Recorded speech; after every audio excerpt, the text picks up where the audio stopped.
Okay, brilliant. Thank you so much for joining us at our Team Wilder Educators Campfire. So this hour is all about us kind of sharing inspiring and practical advice on how we can bring more nature into young people and children's lives and improve school grounds for nature, potentially kind of bring more nature-based learning into the curriculum as well. It's going to be super informal.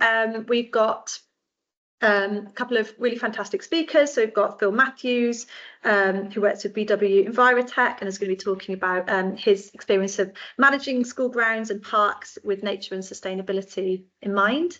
And then also we've got Tom and David joining us from Nature Connections CIC, who do some amazing work in our area. So they're going to be talking about that. So that's going to be the first half an hour. That's going to be mainly talks. If you have questions, if you can kind of hold them and put them in the chat, and then we'll do the second half will be like a kind of a Q&A sort of arrangement. If you are able to keep your cameras on, that's always nice so that we know who we're talking to. But of course, if you can't, that's totally fine. The session's being recorded and we'll share the links, any links that people are talking about afterwards.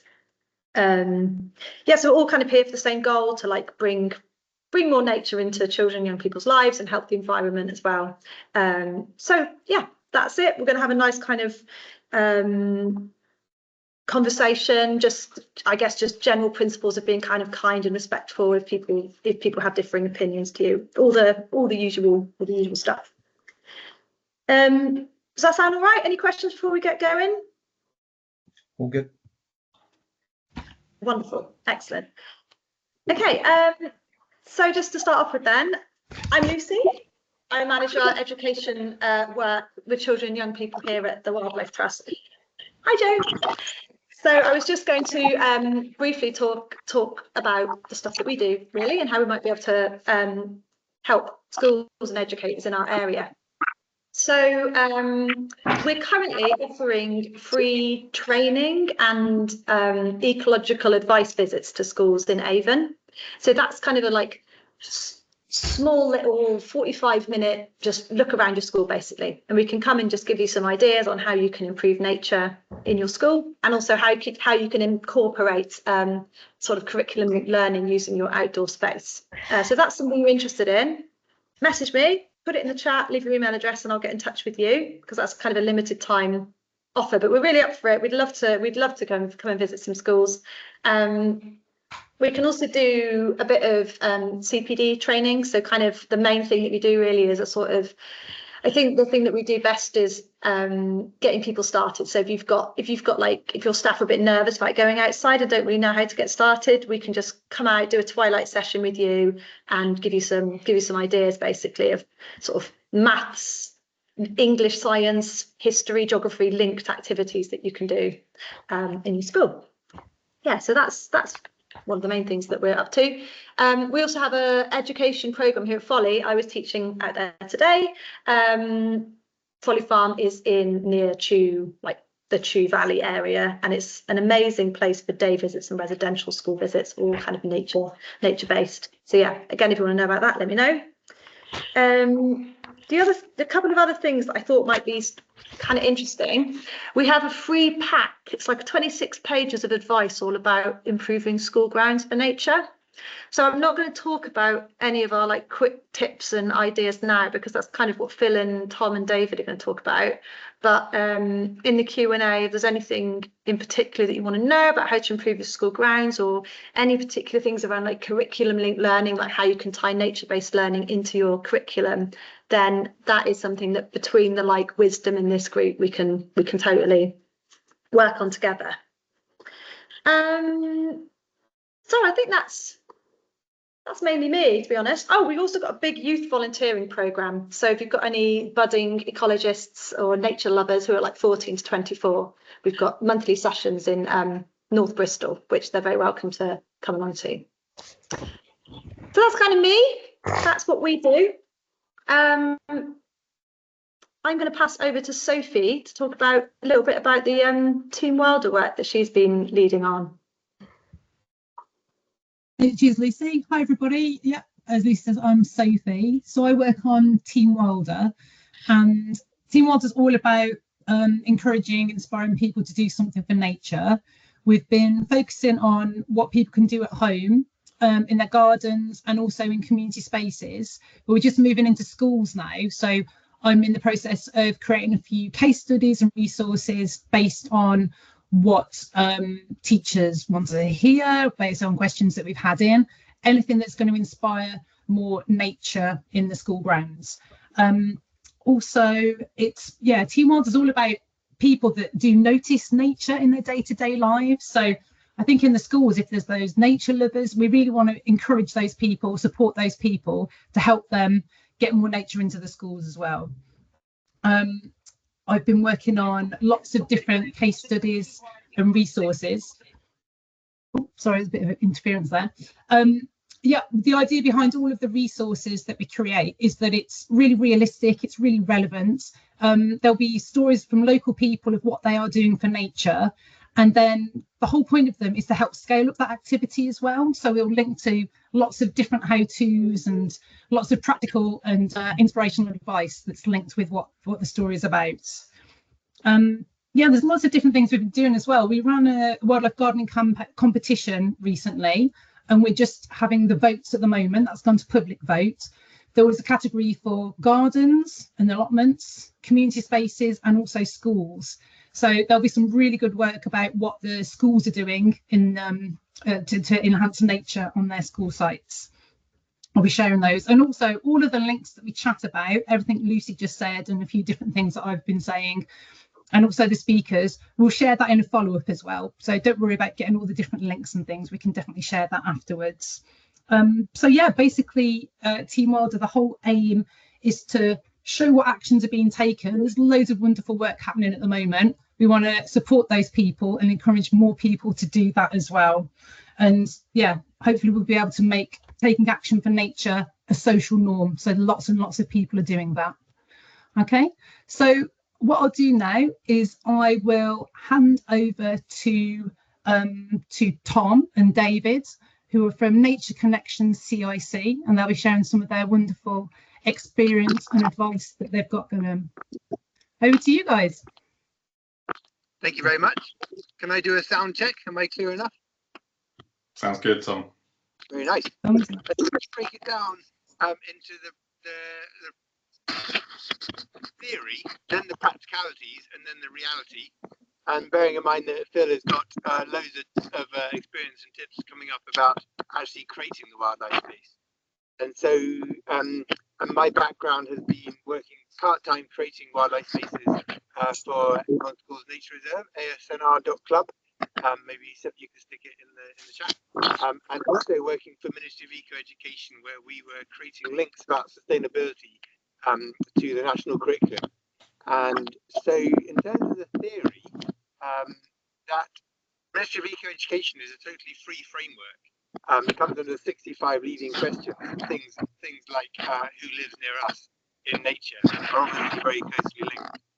So if anyone is feeling like they just need a leg up, there's loads and loads of resources in there that have been pulled in from about 200 organisations like Open Wildlife Trust and those kind of things to save teachers having to look across the whole spectrum.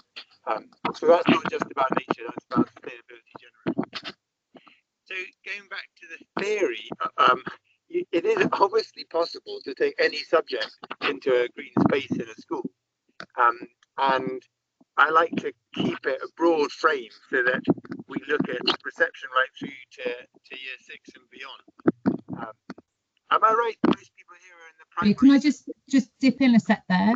Tom, there is a little bit of interference in the background. Your volume's coming in and out a little bit. I'm not sure. Closer, that might be better. Is that a bit better like that? And holding your phone still and not covering the microphones at the bottom wherever they are. Sorry. Yeah. Sorry, everybody. Sophia, most people involved in primary education in this chat. We've got a mixture. We invited lots of educators. So I think there was a few nods and a few shakes of the head then. So I think we have a mixture. And some Joe's not from primary. Great. Well, I was referencing primary mainly because we know that if we can keep nature coming up regularly in their life in an engaging way, as I think everyone here knows, throughout primary, that's the main bedrock for us to have nature as an important part of their lives. So there's no better way than bringing it into as many subjects as possible. So I've seen inspiring teachers of all subject matter taking it outside. English is one of the easiest because you can just take their reading time outside. And writing poetry is quite easy using nature for a stimulus. Maths is fairly obvious. Geography is the next most obvious, and in sciences there's various ways they can do that. And the idea for me is to try and keep it linked to the curriculum, but also doing some co-curricular stuff and some extracurricular stuff. So co-curricular for me would be taking maths, for example, where they might have just done work on angles in the classroom, but coming outside into a green space, and there's some very good stuff online about 10 ways to measure a tree. It's just a magic way to reinforce what they've just learnt in the class. And then extracurricular stuff would be actually learning the names of the trees. And so I think it's really important that we're encouraging people to take the subject matter that they've got in the class outside and then go that step further and actually learn a little bit about it. So I could go on forever about different subjects and links to the curriculum. But in principle, if you know a bit about nature, it's quite easy. If you don't, then there's lots and lots of resources, even Wildlife Trust and Woodland Trust, to make it super easy. And if you're a subject that could just be taken outside for a reading circle or something like that, we know that's just as important. So that leads me on to the practical side. I was going to look at theory, then practical, and then reality.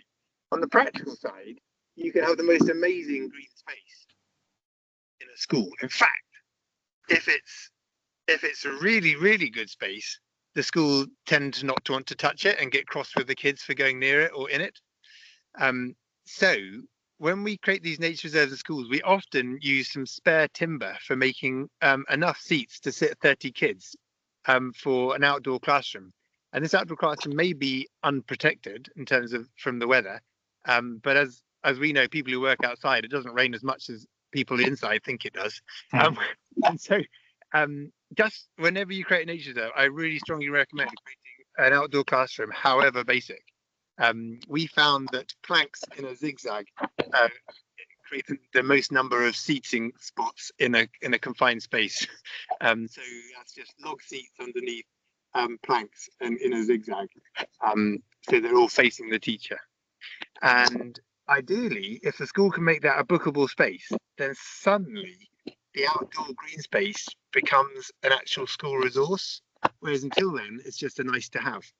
So the practicalities are trying to create an outdoor classroom, and if you can make it work in 2 seasons, great, but if you can make it work in 4 seasons, that's another whole level, isn't it, to show that actually if you've got a decent coat and a hat, you can work outside all year round. So I spent quite a while recently trying to design different outdoor classrooms as a theoretical model with an architect to see how cheap I could get it, and I couldn't. So canopy over a lot of benches is the simplest way. The simplest way is long benches, which are the tables, and then log seats all the way around it. And log seats get chucked around the place, but I don't mind the fact that they have to create their classroom when they arrive there, because log seats can chucked around. And then if you can put a canopy over that, over a really strong top line, like an A-frame, that's great. The wooden designs I came up with always came in at about £25,000, and I was told that about £6,000 of that would be screws. So I'm afraid I don't have any good top tips on outdoor classrooms, but I really recommend them. Then, and the reality of it is that the outdoor spaces we've made have been some areas where they can grow vegetables and fruit, and some areas that were for pollinators. And then we've added some hedgehogs and bug hotels and blue tip boxes. So arguably the biodiversity will just get better and better in those places, but it's still somewhere that humans can go to interact and forage as well. I like joking about the strawberries. It's just a race between the kids and the slugs. You know, it doesn't matter who wins, and the slugs will be out at 4:30 in the morning in June, and so it kind of sharpens the kids' wits.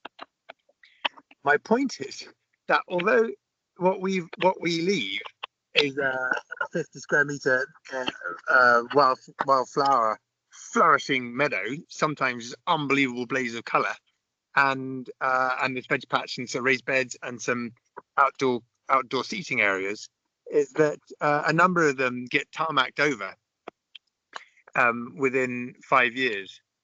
Definitely within 10 years, we probably have about a third of them get used for playground space as being more important. And so if you haven't got the head teacher on board and the estates manager, and we feel at least 2 teachers at least, then your chances of it having a really long legacy are quite slim.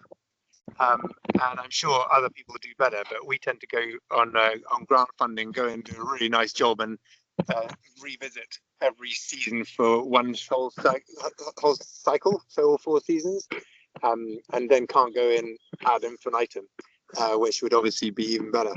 So getting the senior leadership team on board with the benefits, the science behind the benefits, so not just your word for it, and then doing some CPD with teachers out there, showing them different ways to do simple quadrats with year 2, counting how many different flowering plants there are, not even knowing what the flowers are, but just how many different ones there are at different times of year.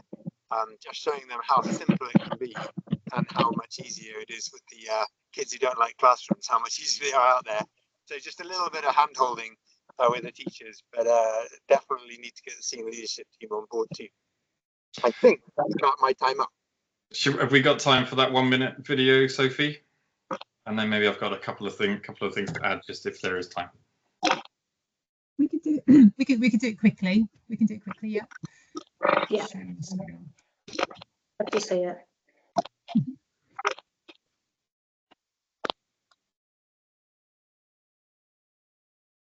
Is that showing? Yep. Yes.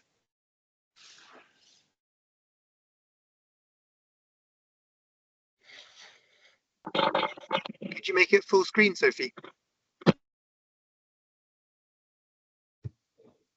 And maybe the sound does or doesn't come, but this shows you sort of 60 seconds of the images of some of the wildflower meadows, either in creation or clearly after they've been blooming. And hopefully you're seeing a fair few images of the young people involved themselves in the creation of the meadow.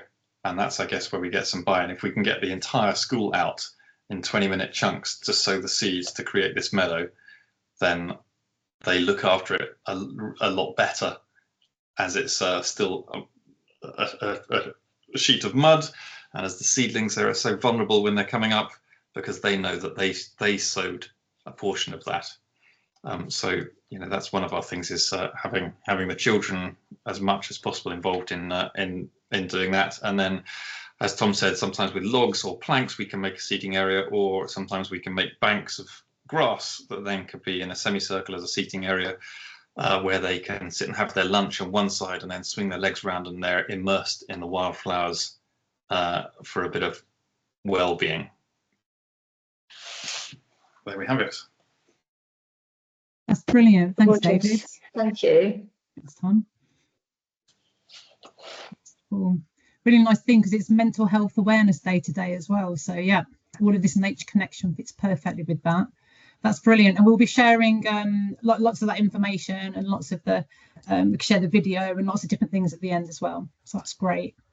And yeah, if you've got any questions, please pop them in the chat, as long as that's possible, or message me directly. And we'll go through all those quick Q&A at the end. And then if we move on to Phil now, I just wanted to say as well, actually, I first met Phil last year. He was managing the school grounds of the school, Horfield Church of England, who won the wildlife gardening competition. So no doubt Phil had something to do with that, I'm sure. That's great. Brilliant. I'll hand over to you, Phil, and then I'll share the slides for you. If you just let me know when you want me to move on to the next slide, that would be brilliant. Sure thing. Thank you. Thanks, everyone. Thanks for listening. Tom, David, I think you've actually cracked it. I mean, I love hearing your presentations, and I think your ideas are actually spot on. Some of the issues you faced in terms of people rolling over after a small period of time this is a continuing process, and until either the curriculum or the government gets on top of this, this is going to happen all the time, because there's always some excuse why we can't continue the good work that we do. And you need to bring in people young. Quite correctly what you're saying. To try and bring people in on this education is even what I found. And you talked about quadrants, and you talked about people using the facilities for education and in the curriculum, maths, etc. I have despaired at the amount of times I have provided opportunities for people to come and use this and engage, and it's, well, we don't have time. Well, actually, do you know, you do have time, you just need to think about it. It's just about how we get that point across, because I've tried all ways and I've been defeated. In the main, an example might be, I had a 10,000 cubic meter landfill project going on a site, and there were a group of year 9s and 10s undertaking maths, and those were the potential future civil engineers of our future, and they couldn't even be bothered to come out and actually use that facility to learn from, because that eventually then turned into a great wild space area, which has been highly successful. So it is difficult. So I think that the primary education part of it is critical, really. And I think together, the sort of group of people you've got here today, we are the sort of people that can try and not enforce it, but really get under people's skin, really try and not let them off the hook and drag them outside if they're kicking and screaming. That's what I like to do.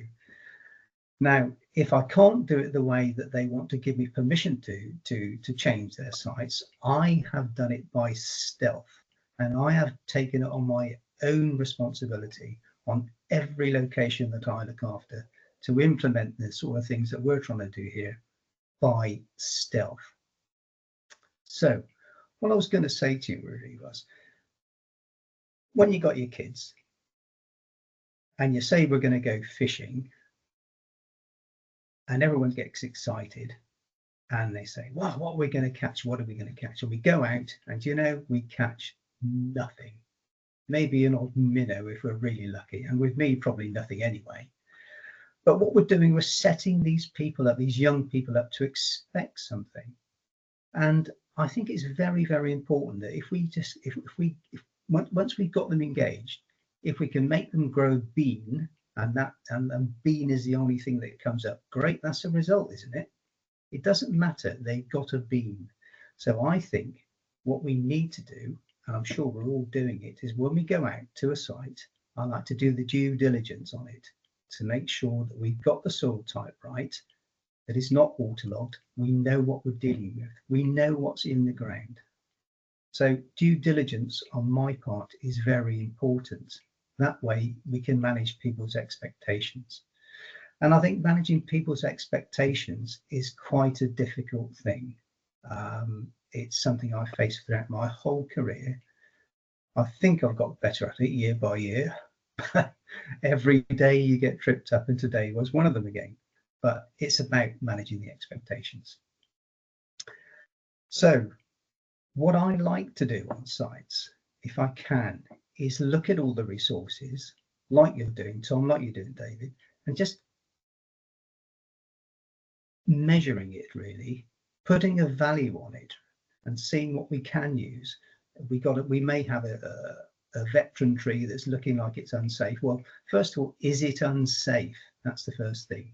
So we're able to carry out that survey to make sure it's safe. And don't just cut it down because it looks untidy.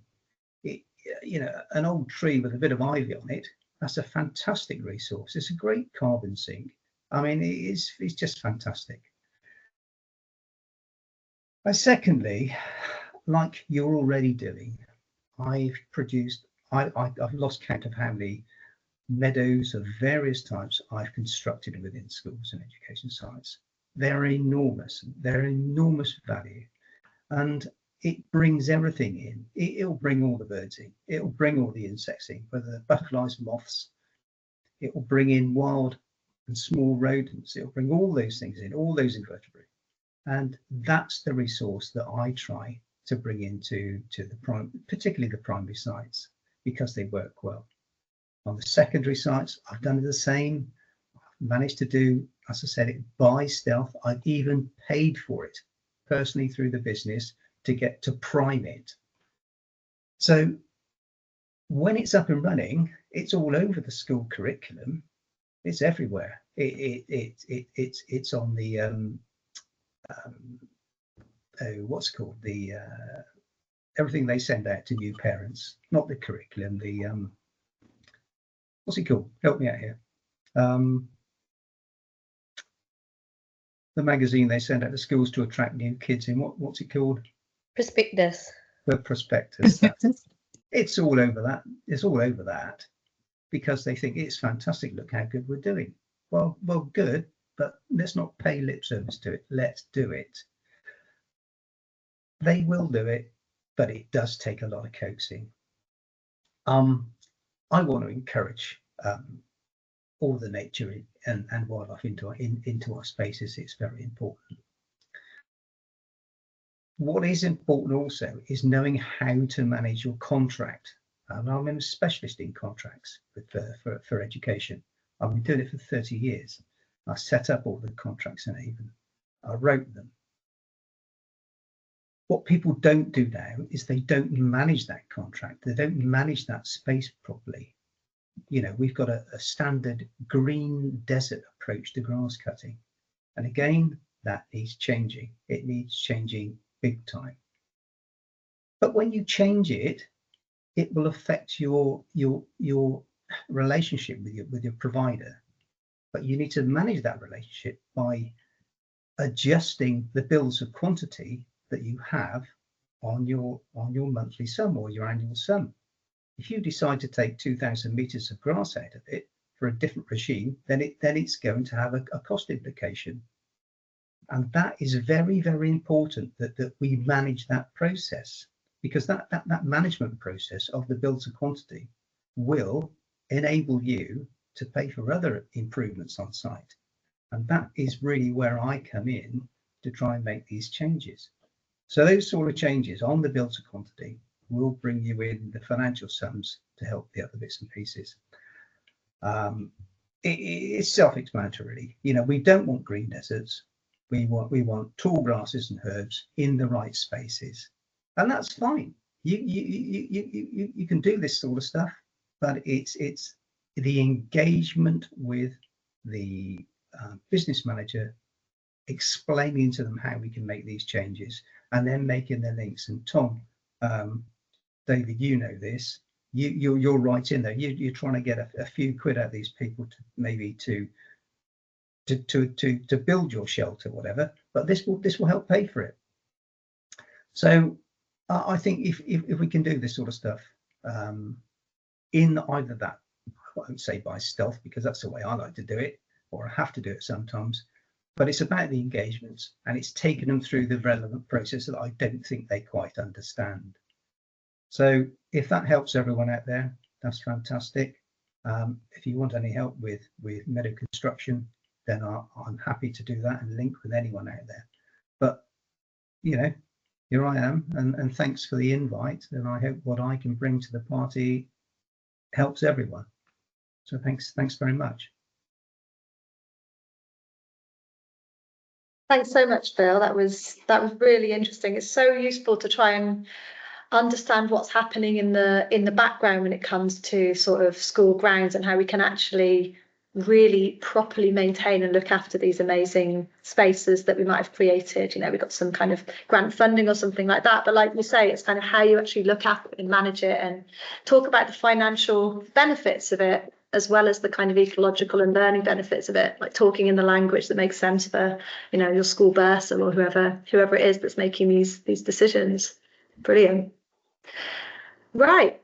Okay, so this is, as we said, this is now a kind of Q&A question. We've got quite a lot of expertise on this call. So if anyone has any has any questions or anything that they'd like to discuss, just unmute and ask, or you can put it in the chat, and we'll see what we can do.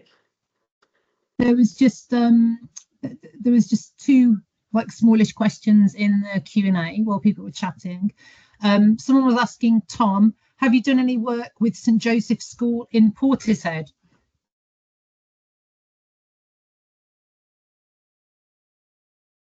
I think Tom's left the meeting, so he's not there No, anymore. actually, He's moved location. I could see him.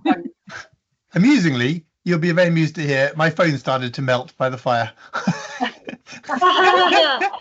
So it shut down all my apps saying they're overheating your phone, but the phone didn't know it was by a fire. Anyway, no, I haven't. Portishead it's unbelievable how it's fallen through schools. They've done work in Pill with the amazing Sue Adamson, who's on this call, and the couple of schools around there, and Weston and Westbury. Yeah, so Portishead, we'd like to do more. Is someone here from St Joseph's? No, it was just Emma from St Joseph's School is a fellow volunteer up at Pennybron, and she was asking me questions about they apparently have a very big nature area at St Joseph's School with even an outdoor classroom with a roof on it. And I just thought you were probably involved. No, yeah, I've heard good things about it. Yeah. Yeah. Okay. I've popped a link in the chat if you want to see the schools that we have worked in. It's asnr.club/map. All right. Okay. Thanks very much. Yes. Can we bounce the question back? Is anybody here currently got some hurdles or struggling with an outdoor space and/or outdoor classroom in their school? Can we crowdsource a solution? I think Sophie, you had a hand raised a second ago. Yeah, it's not to do with this question though, so. Anything Okay. goes. Oh, cool. Yeah, go for it. Go for it. I just wanted to say thank you. That's so cool and inspiring to see what you do. I'm from New Zealand, but I work as a forest school leader here. But I was just wondering about, is this a trend that we're seeing more in England to have meadows, and is there kind of a national lead for this, or like what are the big the kind of predecessors to this that have made it open up, or is this more just like Bristol's very green and so they're leading the way? David, I might take that one because I've been quite involved. Sophie, yeah, this is going to be like a proper welcome to England. So the government put 4 million quid into something called nature parks across the schools. They should have given it all to the Wildlife Trust, but they gave it to Natural History Museum, and it's run by a very brilliant woman, friend of mine. But they're really struggling to get engagement. And that's partly because they chose areas that weren't so green. So the Southwest has been left till last for their support. And they're trying to work on areas that have very little green space.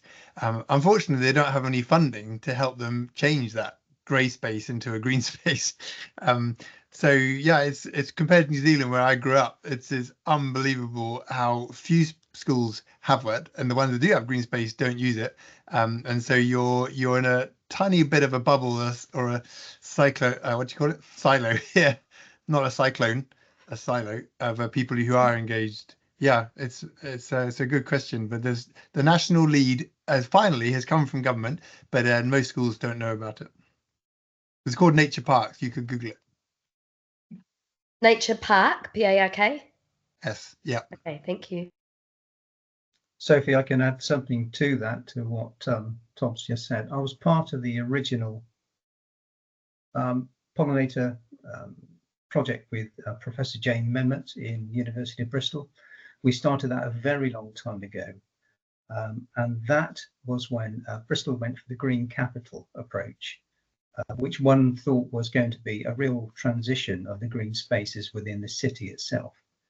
And I don't want to pour a dampener on it, but I have to say, I think the whole output of it was absolutely appalling. I mean, it was poorly delivered by the city council or whoever they decided to deliver it, get to deliver it, which is very unfortunate because it had huge impacts.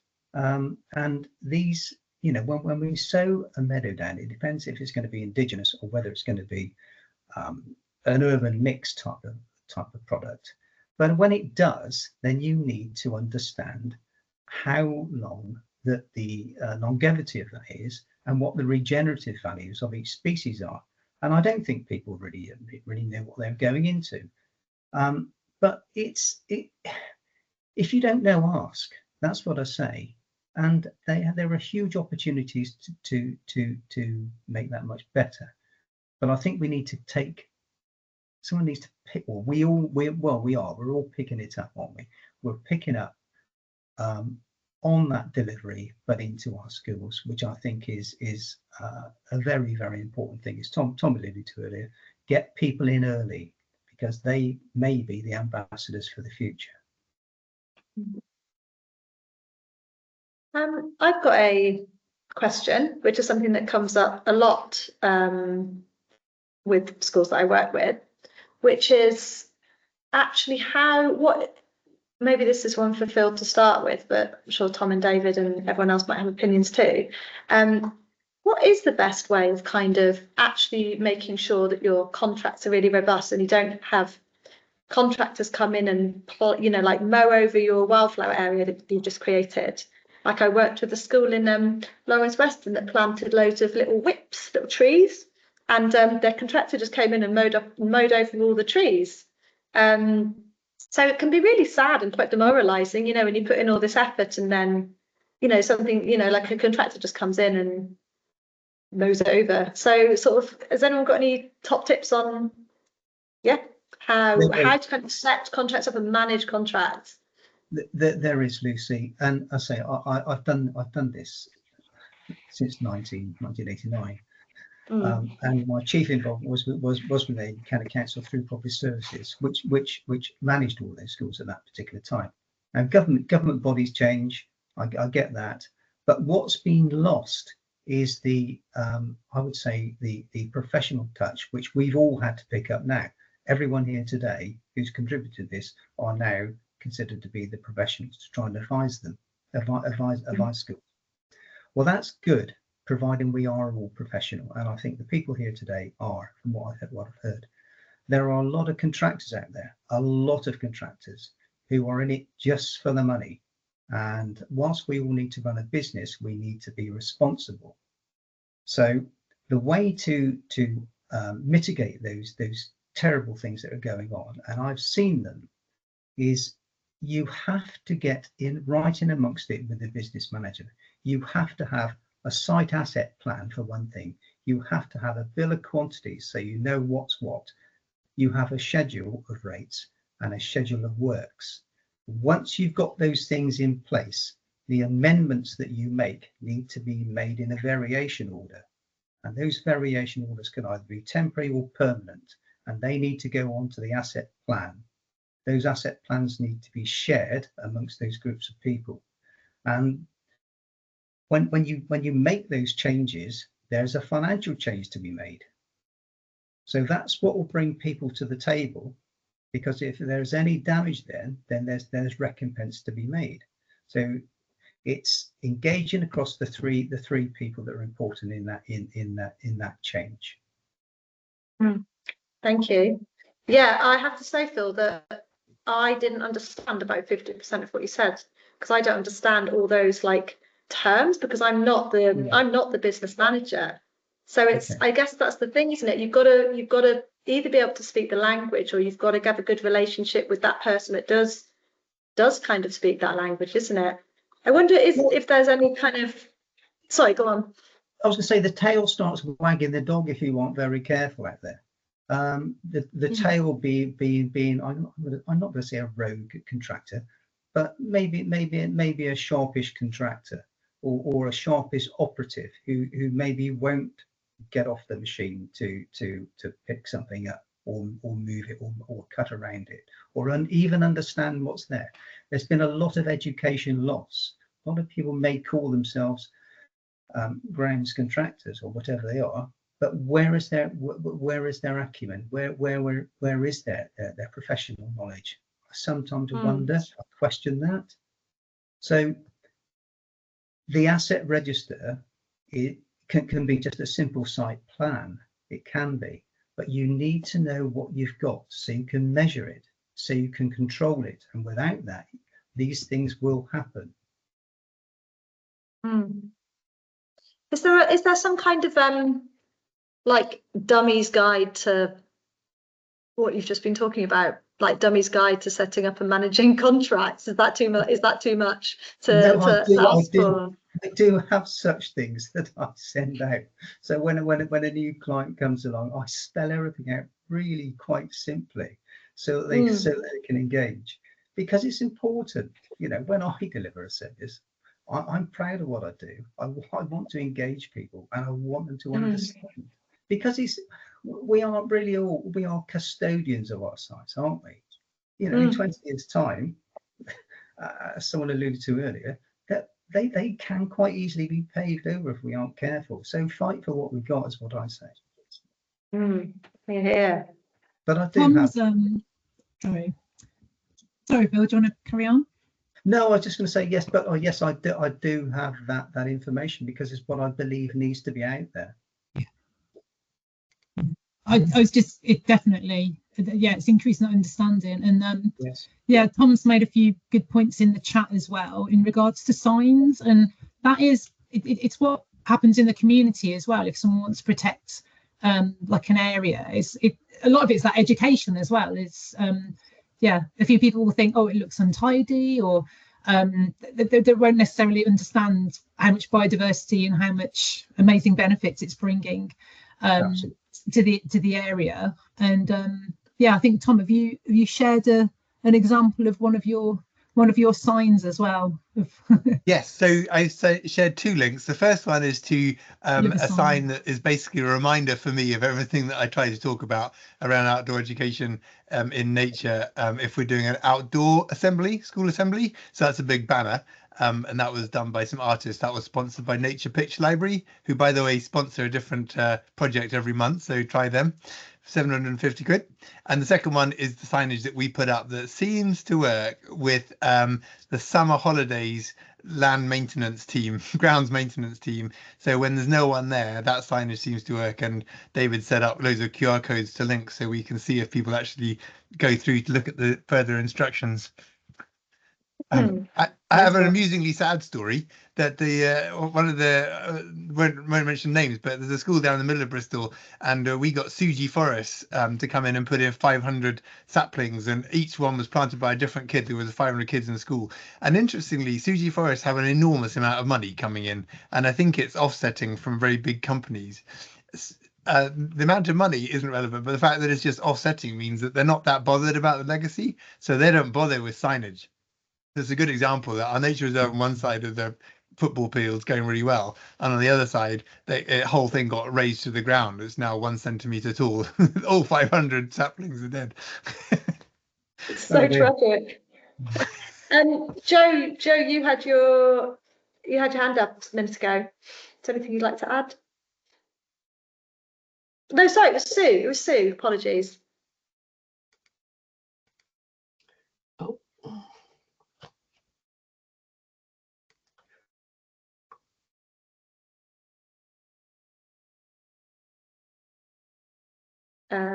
Sue, are you still there? I am here, but I've lost my. So I go on to someone else. Okay, all right. Oh, thank you. So Tom's just got that link to work. These look great.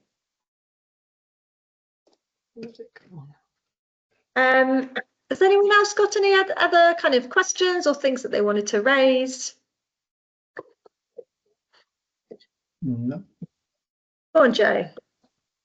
Just to mention, you've all talked a lot about the curriculum, but you invited educators from all backgrounds to this, and I have nothing to do with any schools at all. I work with deaf adults with additional needs and learning difficulties and other disabilities in a day service, so 18 upwards, so not even children.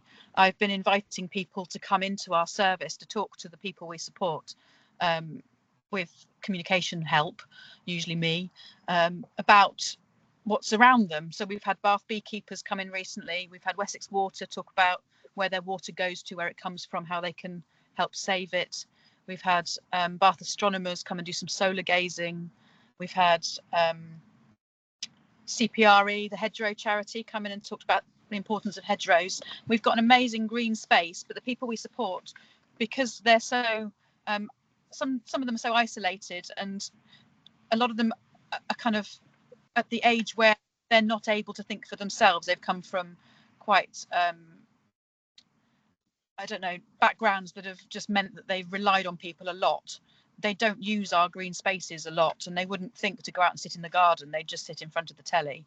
So we've been inviting people to come in and sort of suggest things to people, but we don't follow a curriculum. So is there anybody out there that can, and I know I've just put in the chat and Lucy said to email, which I will, which would be brilliant, but consider that not everybody is a school who's trying to do something as well, and it's not always children, although they're incredibly important. We're dealing with people who are isolated in a different way. We do have so the service I was thinking of that might be able to help, Joe. It's taking a short break at the moment, but from mid-November it's going to be taking bookings again. We've got a free ecological advice service. So we've got an ecologist that can come out and give advice on how to improve the space for nature. So that would kind of cover the kind of ecological advice side of things. I'm not so sure. I don't know if anyone else has got any ideas on if you wanted, you know, funding or practical support to actually make changes to the ground. Maybe someone else has got some ideas on that. So Nature Connection have sorry, go on, Joe. Sorry, just say the ground we're in is quite amazing. We've got a group called Rake Up and Grow who support our grounds, who work with people with learning difficulties and maybe disadvantaged, who work on the site, and they do a really good job. So we've got a little woodland area, we've got lots of green space, lots of trees, bushes. You know, it's a really nice space. It's just not being used by people, that's all. So the nature side of things, Corny owl sitting outside our window. We've had. So we've worked in non-school environments as well to create outdoor spaces that are inviting and engaging and accessible. One was a site for adults with learning difficulties, and that was involving the staff who would bring the adults they were working with out and about quite regularly, either while we were doing the work or to do some of the work or afterwards. And I think one of the things there, you know, going back to signage again, or is handing over, here's an activity, whether it's on a sign or on a board or a piece of paper, something that can be lasted, and designing the space for the benefit of nature, but also in a way that makes it clear and obvious what you can do with it, and whether that's, you know, just arrows pointing you and pointing you and pointing you and pointing you. Oh, you end up in the woodland and there's a bunch of seats. What are seats for? Sitting on. What do we do now? Well, listen, I don't know. Or there's maybe a folder full of, or a box full of activities to do in that space. So, yeah, there's a few bits and bobs there. Yeah, you've hit the nail on the head there. Really, that's what we need. And Sue, yeah, I'll contact and put you in touch with our community ecologist who can give that advice. And also through Team Wilder, there's a free 8-week wildlife gardening course that I can send you the invite to, because it can be quite a lot of information of how to go about wildlife gardening, and it does it 1 week at a time. So it'd be like an introduction, how to kind of plan the space, and then there's different topics about kind of like water, wildflowers. Each one has a resource, a story, and a webinar as well. But it can open up other questions and things like that. So yeah, I'll share that. I'll share that as well, which one might be quite a nice introduction as well. That sounds brilliant. Thanks. Sue, you remembered what you were going to say? Yeah, sorry, I kind of lost the meeting. I opened up another window and lost this one, so sorry about that. Yeah, so there was two things actually. One thing, Joe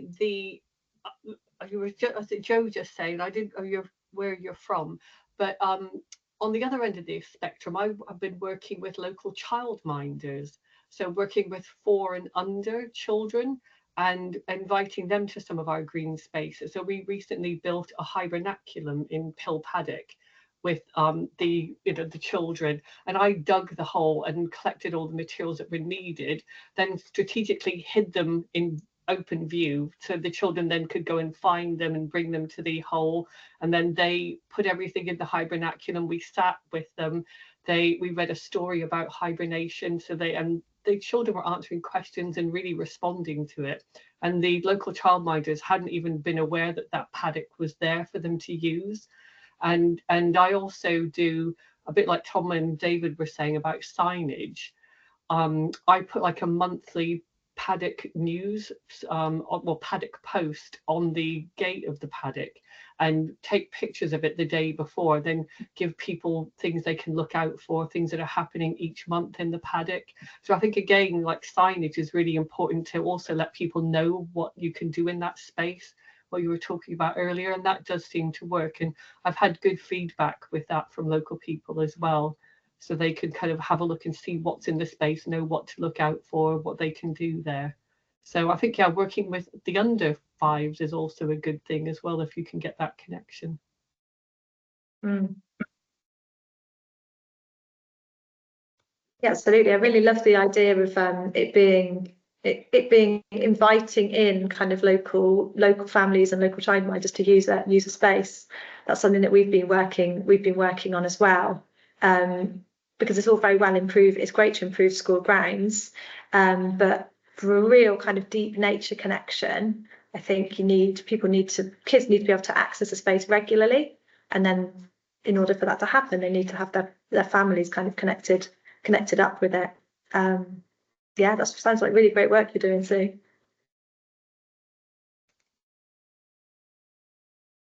Any more ideas, thoughts, things we want to share? It'd be great to hear about any successes or any sort of projects that you're working on that you're really excited about or proud of.